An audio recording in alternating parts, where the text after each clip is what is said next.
Mari kita mulai dengan mengirim file laporan melalui email. Sepertinya asik jika menonton video resep memasak pizza di YouTube. Saatnya membuat playlist favorit kita di Spotify. Bisakah kita siang nanti mengadakan Zoom meeting? Baru saja kita menerima pesan dari WhatsApp. Hal-hal sebelumnya tentu tidak asing bagi kita, apalagi di era serba digital ini. Tentunya dengan perkembangan teknologi di dunia digital, segala hal membuat hidup kita jadi terkoneksi satu sama lain. Tapi, apakah kita tahu bahwa terdapat pengetahuan terkait teknologi informasi dan komunikasi yang kita gunakan? Dengan pengetahuan tersebut, kita bisa memiliki keterampilan secara kognitif maupun teknis. Jika belum tahu, maka video ini akan membahasnya, dan hal tersebut biasa dikenal dengan istilah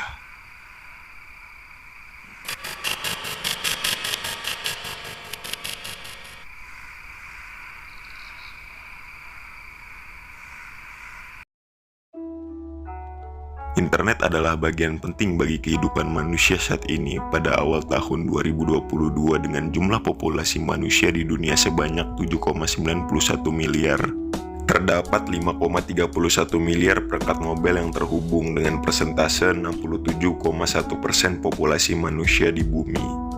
Dengan jumlah tersebut yang menggunakan internet 4,95 miliar dengan persentase 62,5% populasi manusia di bumi. Dan pengguna sosial media aktif sebanyak 4,62 miliar dengan persentase 58,4% populasi manusia di bumi. Di Indonesia pada awal tahun 2022 memiliki jumlah penduduk sebanyak 277,7 juta jiwa, dengan perangkat mobile yang terhubung sebanyak 370,1 juta. Dari angka tersebut, sebanyak 204,7 juta merupakan pengguna internet, dan sebanyak 191,4 juta adalah pengguna media sosial aktif. Literasi digital di Indonesia pada tahun 2021 berdasarkan data dari Kementerian Komunikasi dan Informatika selama periode Agustus 2018 hingga Agustus 2021 ada 8.878 temuan isu hoaks. Berdasarkan data Digital Competitiveness Index 2020, posisi Indonesia masih berada di urutan 56 dari 63 negara. Sementara dalam indeks internet inklusif di tahun 2021, pada kategori deadlines yang terkait kapasitas mengakses internet termasuk keterampilan, penerimaan budaya, dan kebijakan pendukung, Indonesia berada di peringkat 74 dari 120 negara.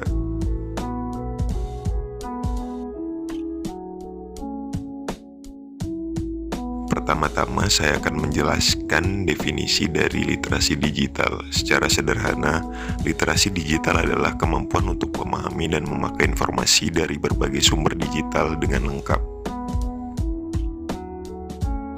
Konsep literasi digital sendiri sudah muncul cukup lama, tepatnya sejak tahun 1997 yang dipelopori oleh tokoh bernama Paul Blister.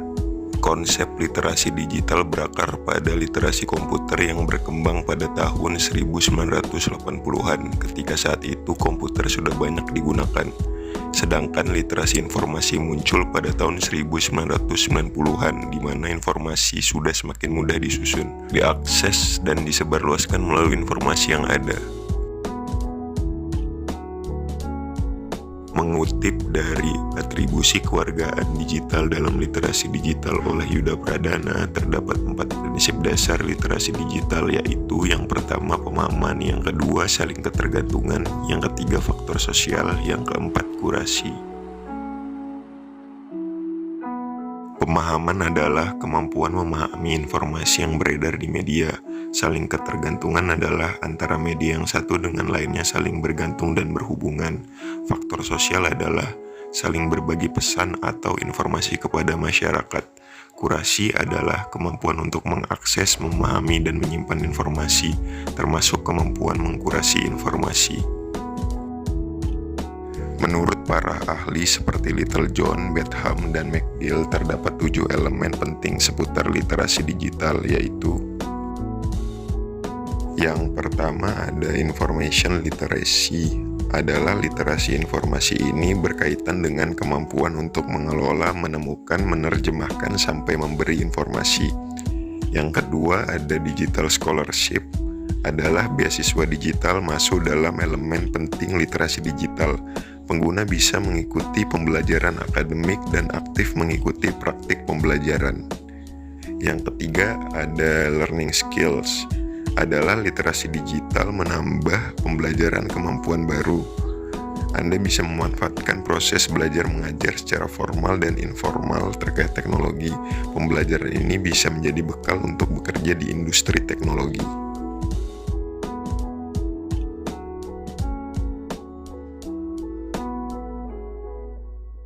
Yang keempat ada ICT literacy, adalah berkaitan tentang berpikir kreatif, kritis, dan inovatif tentang teknologi. Fokus literasi ini untuk mengadopsi dan memakai perangkat digital. Yang kelima ada communication and collaboration, adalah menjelaskan tentang partisipasi seseorang dalam kelompok jaringan pembelajaran dan penelitian. Yang keenam ada literasi media, adalah mencakup kemampuan untuk membaca dan berpikir kreatif, komunikasi akademik dan profesional.